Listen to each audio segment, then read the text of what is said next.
Hello, friends, and welcome back to the Out of Spec podcast. You join me, your host, Francie, with my colleague, Kyle. And joining us today, we have some representatives from Kempower. This is part of the Kempower podcast series where we really dive into everything Kempower. And today we're talking about certain technologies and materials. I'll get into that. But we have Somia, Kevin, and Jed, team members from Kempower, and they are product specialists, really, actually, product specialists, EV charging product managers, and the director of markets, respectively. So thank you all for joining us today.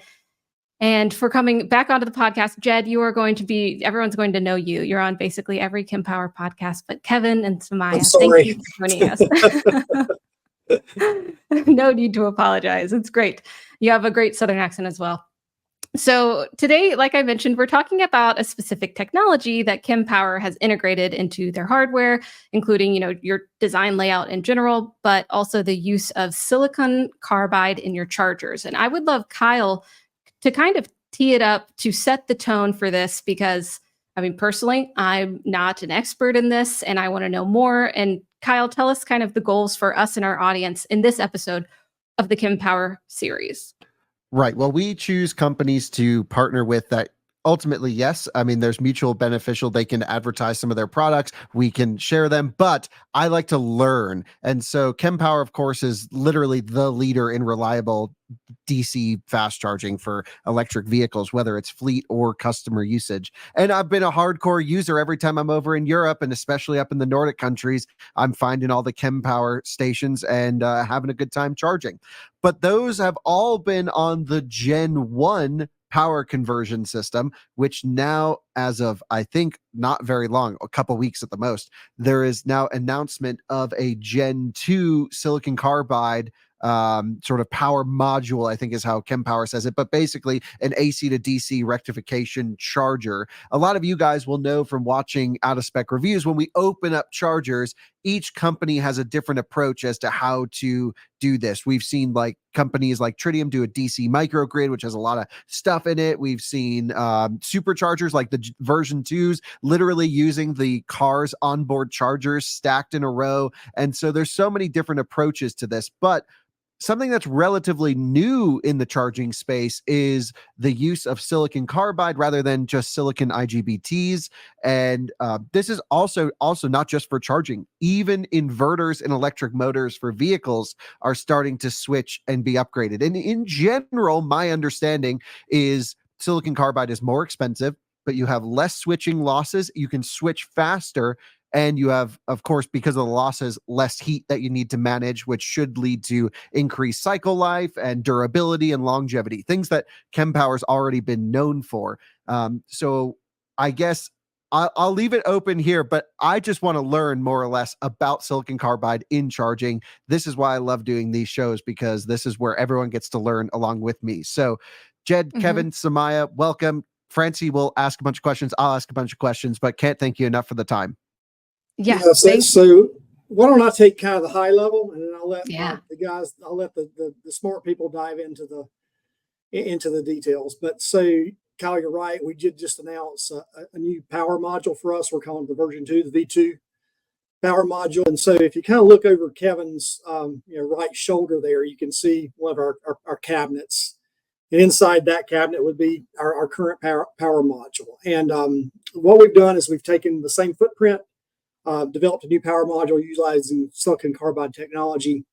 And that's got, on a high level, 3 or 4 different things that it does for us. And you're right, the cost has for silicon carbide has been a little more, but really we're seeing tons of progress, tons of companies innovating in that way.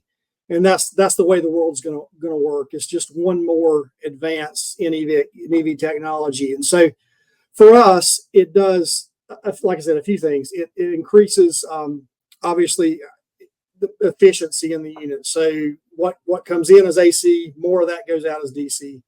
So power factors, efficiency numbers, all those things get better with silicon carbide. Also, as you stated, you can operate under a wider range of temperatures. So, and that does, obviously, the product reliability of that increases, but also it does increase our ability to charge continuously at a higher level without derating the system. So a good thing for anyone on a charger a long time, fleet application, a trucking application, it does good things for that as well. And it also decreases THD issues. So you have less issues with harmonics. So, and then again, I think that cabinet that Kevin is at, same footprint. So if there had to be a replacement for that, we've planned in advance. We're not going to make people go buy new chargers that have to replace power modules. So those kinds of high level advantages, and we're really stoked about the offering.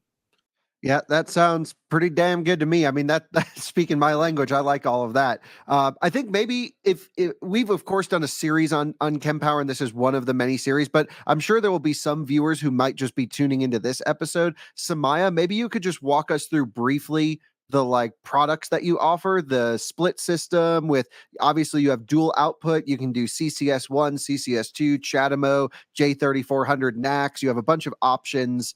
What all do you offer? That's a great question, Kyle. So, at the heart of Kempower's products is a thought for scalability and for future proofing. And so, with our modular designs and adaptable configurations, that's kind of at every aspect of our products.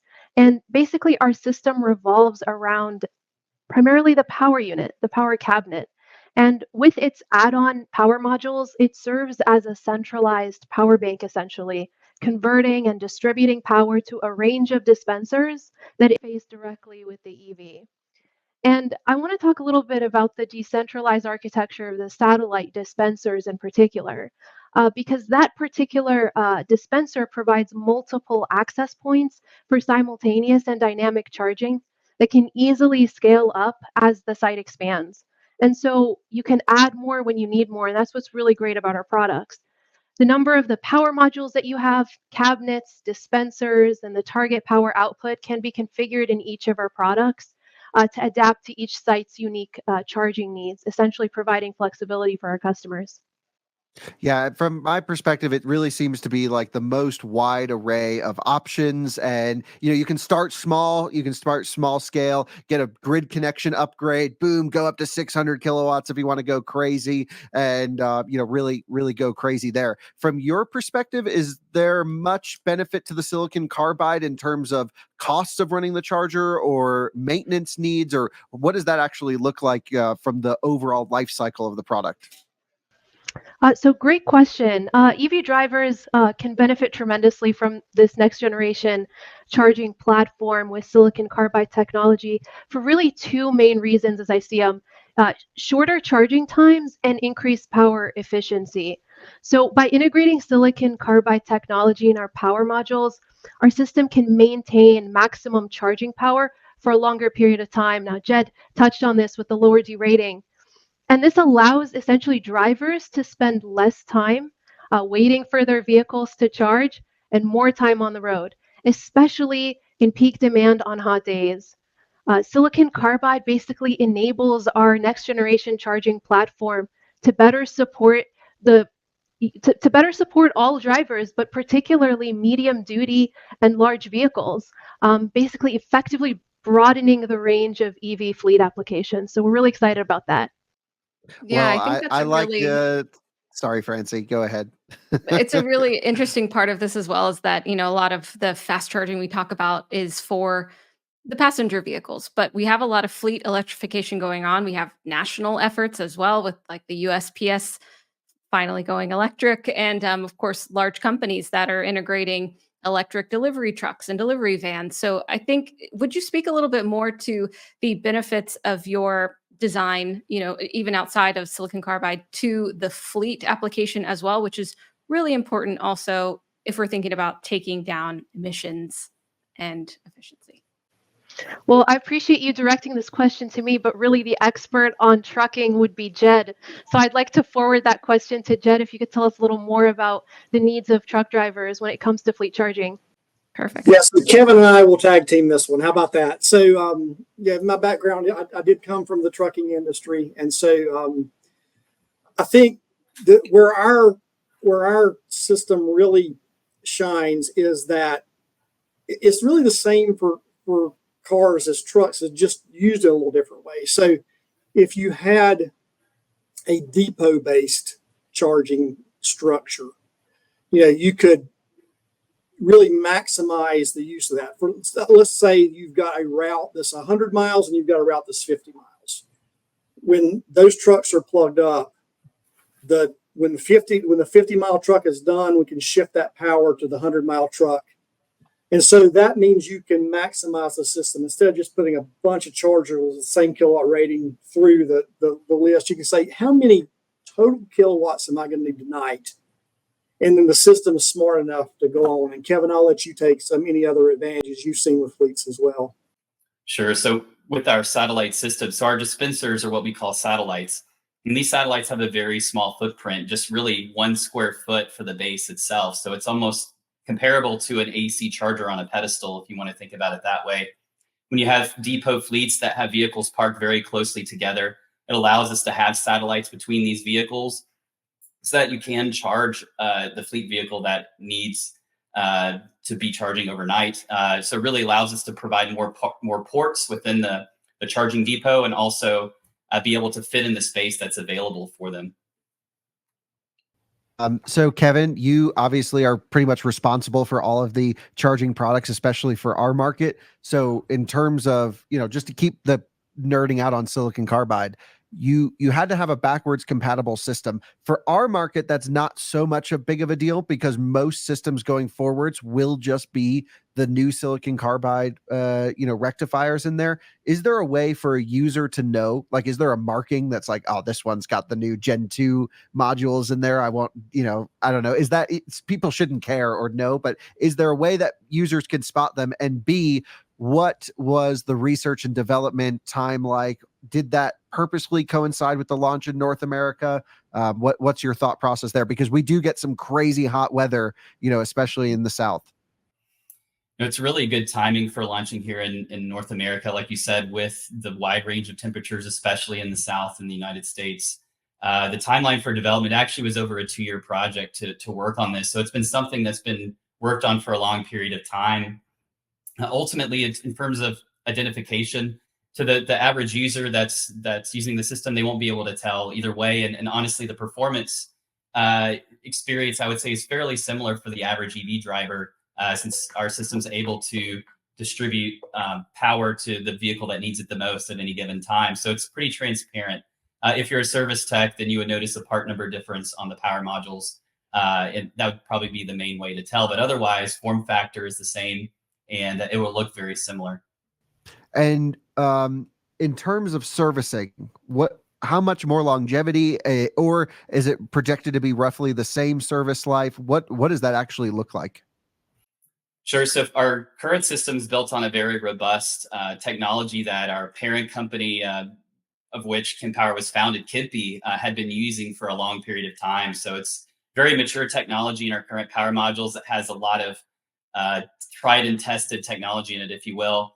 In terms of our silicon carbide based power modules, we're also doing highly accelerated life testing, similar design life cycles. So hopefully over 10 years, you would get out of these power modules in lifetime. Certainly it varies with condition and temperature and duty cycle, et cetera. So it's hard to put an exact timeline on it, but ultimately we're aiming at the similar, I would say, lifetime as what we had previously. And certainly we want to increase on the existing power modules in terms of lifetime, and we'll continue to do testing and development as this technology matures.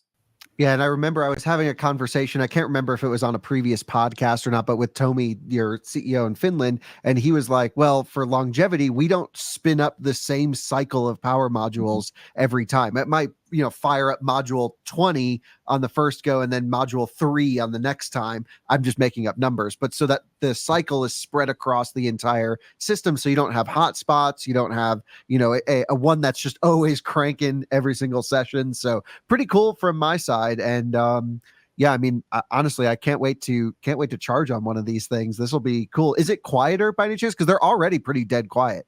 Is there any performance noise difference?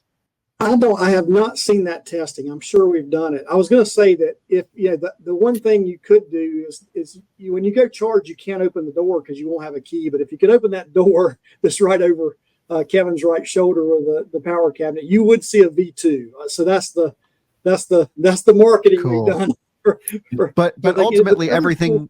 Yeah. Sorry, everything in the US will be V2 anyway. So for US drivers, this is all what we're going to have as standard. Sorry to interrupt, Jed. Go ahead. No problem. I think the other thing is that when you come here, we've got a test unit that we use to, we charge personal cars with it, and we test, we just do a lot of testing with it, and we'll open the door, and it's really neat because when if we have a couple of cars charging, you see a bunch of lights, and there might be a blue light in this module here and a blue light there, and that means both those modules are sending power to that car. And if it's green, it's ready. And if it's red, which doesn't happen much, that means something's wrong. So you kind of get to see all that cool stuff. So when you come, we'll show you that. Another thing to note on that is that the centralized power unit is away from where the dispensers are oftentimes with our system. So the noise is actually away from the EV driver, the user who's just charging at the dispenser where it's really quiet or silent.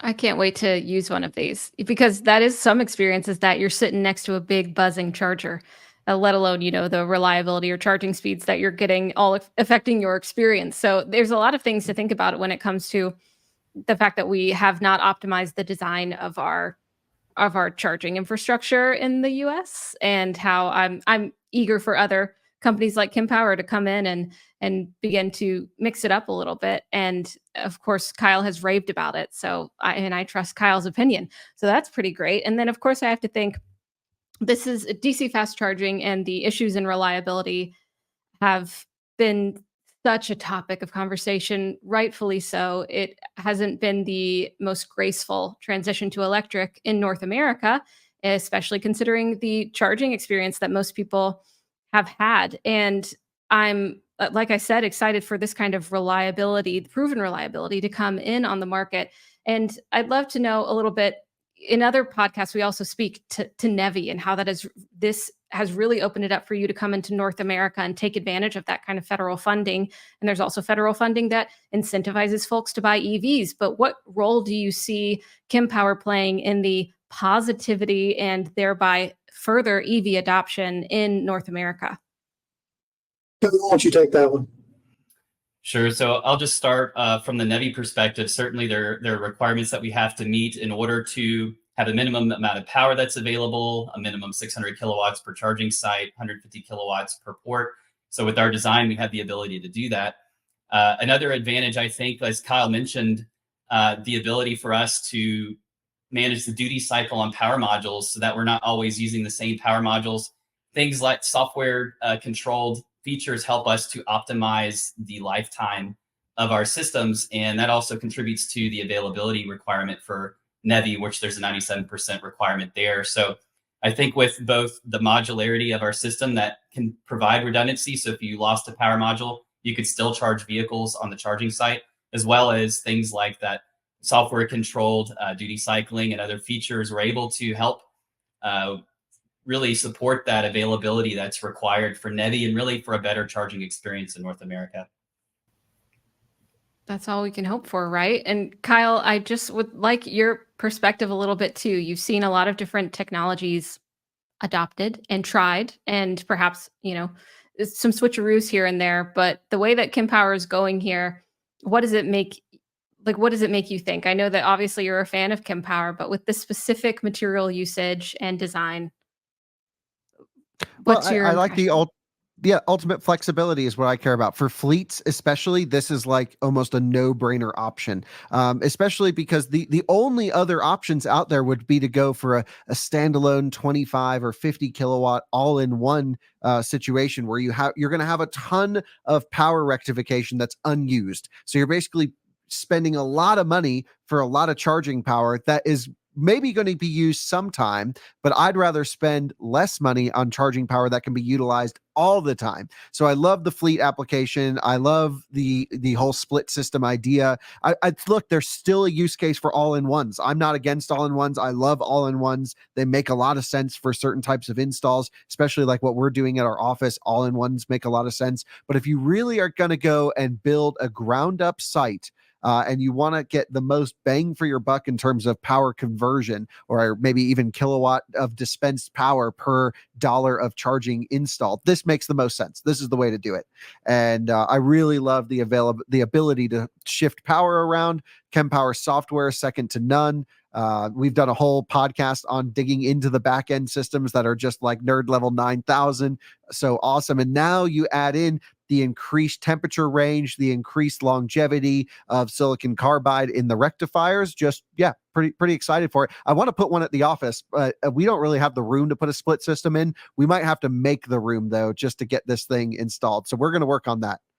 Just make it work. And Somia, when you were describing this earlier and the application of this material, I could tell that you were excited and passionate about it because you've seen the research behind it prove that there can be improvements in your system. Is there anything else looking forward with the research and development that you're doing that you can speak to that you are excited to move forward with in the North American market?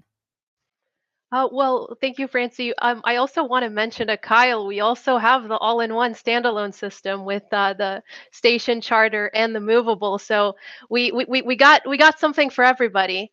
And so something else. But although I have to say that with the minimal footprint of the satellite, it's one that's kind of dear to me because I think it's pretty awesome to be able to maximize the resources of your hardware and not lock up any of that idle power. But another thing that I'm really excited about that's coming up next, and Kevin can probably speak to this much more deeply than I can, is about the NACS cable, the North American Charging Standard, and being able to speak and offer improvements and resources for the North American audience. So that's something that's in the works, and I'm excited for it to come up. Like as a Tesla driver, it is something that's important to me, and so I'm sure many would relate to this as well. Yes, this is going to be an interesting transition to watch as not only Supercharger network opens up, but other charge point providers are able to offer this connector and essentially increase all the resources for everyone across North America, which we could really use with the growing number of EVs on the road, with the projected number of EVs on the road. There can't be enough options that provide reliability, the flexibility that we've all touched on, which I think is really great, that there's not just one use case, but many ways to have charging. It's not always DCFC that you need. Sometimes you need level 2. Sometimes you need even slower, or whatever the setup is, and to really be thoughtful with that. So I think your background, having run things over in Finland and then bringing these to North America, obviously provides a great foundation with which you can and will work. And then, of course, with this research and development to just keep making things more efficient and optimized, I'm feeling hopeful. And I love learning from you all and as experts on the products that you provide and with your interesting backgrounds. I really appreciate your time. And of course, our audience, if they're interested in learning more about Kempower or contacting you, well, if you didn't know Kyle and he wanted to get a charger at his location, where would he go? How would he reach out to Kempower? How would they be able to learn more about your work? Yes, Kempower.com. If you're in North America, it should take you to our North American site, or you can hit us up on LinkedIn, and we also have several partners that you can find on the site as well. So plenty of ways to get in touch with us. Of course. Or if you're over in North Carolina, maybe you could come visit. We'd love to have you. Yeah. Awesome. Great. Can't wait to get out there. And yeah, thank you, everyone. I really appreciate your time and energy. I want to make sure, Kyle, do you have any other questions that you want to hit the team with? No, not today. Okay. Thank you so much. Audience, stay tuned. If this is the first episode you've seen from Kempower, trust me, it's not the only one to check out. We're covering a lot of things from scalability to green technology to regulation, more about NEVI and the whole product line as well. So there's plenty that we're highlighting with Kempower, and we're happy to be partnering with y'all to be able to spread more about your work. So stay tuned. Let us know what comments you have in what comments or questions you have in the comments for Kempower and about Kempower. We'd be happy to dive into more topics, try to get you some answers, and see what everyone's curious about when it comes to this company. So thank you all again for joining us. Thank you, audience, for plugging in with us today for an episode all about Kempower. We appreciate it, and we hope you have a wonderful rest of your day. Thanks, y'all. Thanks, guys. Bye-bye.